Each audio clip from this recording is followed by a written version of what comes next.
My connection to the river goes pretty far back. I grew up in North Delta and spent many days recreating along the river as a child. I started working in the estuary about 15 years ago, and as a consultant, a lot of my work has been right here in the Fraser, and it really is where my heart is.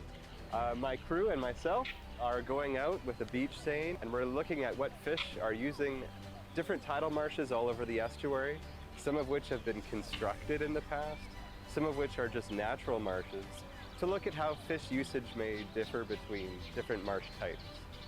We know that as juvenile salmon work their way down the Fraser River, a few of the different species depend on the tidal marshes in order to rear, in order to grow, in order to adapt to future ocean conditions. So they need tidal marshes for a period of time to adapt and get ready. There's a lot of interest these days in constructing new marshes or in restoring pre-existing marshes. And there's a number of reasons for that. People acknowledge more and more that they are critical for wildlife habitat. They also perform a variety of services like wave attenuation, sea level rise mitigation. So there's this really strong interest in building more marshes and restoring marshes, but it's easier said than done. A lot of research done in the estuary has shown that our past attempts at building marshes have not all been successful. Many sites are struggling to remain vegetated, struggling to remain functional as tidal marshes. And so this really led us to the conclusion as there's room to do things better, there's room to innovate, and a part of that is looking at the legacy of sites that have been built historically in the river and learning from them and finding good examples that we can learn from, but also learning from the failures as well so that we can build better marshes and restore better marshes going forward. These marshes are really important stopover resting and feeding points for juvenile salmon. So we're out here in South Burnaby to study one of the naturally formed marshes of the Fraser River. So the idea is that the exact types of plants that make up these marshes might have a big effect on the types of invertebrates that we see, and that could change the availability of food for these fish. So this is called purple loosestrife that's native to Europe and parts of Western Asia. And it's really common out here in the Fraser River Estuary. So the thinking is that as this plant moves in and replaces the native vegetation that occurs in these marshes, what does that say for the prey that those salmon depend on as they migrate through every single year? Vertebrates are important for a number of reasons.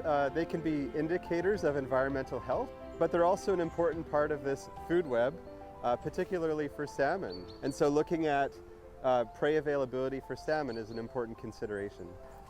We're sampling invertebrates monthly at each of our sites. So what they're doing here, they pull out this core of sediment and then we sift it, looking for small invertebrates that are hiding in the sediment. We're also installing fall trap, which we check and we set once a month. And these capture airborne insects that are essentially falling into the marsh, trying to get as holistic a picture possible of what's going on in these ecosystems and how they're functioning. Raincoast has been interested in the Lower Fraser River and Estuary for almost 10 years now, and when we started doing research in the area, we found that the habitat that was available to juvenile salmon was very limited. We started doing research in both the south arm and the north arm, and we found lots of juvenile salmon using the north arm, and most of the habitat that used to exist was no longer available. So we got really interested in both reconnecting habitats that are existing, but then also other habitats that used to exist in this area. I've been involved with studying habitat compensation sites for nearly a decade here in the Fraser, and one of the things that's come from that work is kind of this increased awareness that we have a legacy of sites across the Lower Fraser that are in need of updating, repair, maintenance in order to achieve their intended function. I think what we aim to achieve through this enhancement work is to, first of all, make it more accessible to fish. But when it comes to addressing the invasive species, we're also trying to increase the habitat value of the site as well by replacing an invasive species with Lingby sedge, which is typically the dominant species of marshes of Pacific Northwest estuaries and is highly linked to highly productive salmon habitat. We are here today at the Woods Island Marsh, which is adjacent to the north arm of the Lower Fraser River. And this is one of our newest restoration sites where we're working to improve habitat for juvenile salmon. We're here today cutting the cattail as the first part of the project, which is also going to include reducing the elevation of the marsh, planting new sedge plants, and improving the habitat as well as the access for juvenile salmon, so that overall we can try to actually make this marsh function the way that it was intended when it was first created 30 years ago. Depending on which type of habitat you are in, there's different times to do the restoration construction projects to reduce impacts on salmon and other fish species in the area. So in the Fraser River Estuary, the lowest risk time is in the winter because we don't have millions of salmon migrating past our site.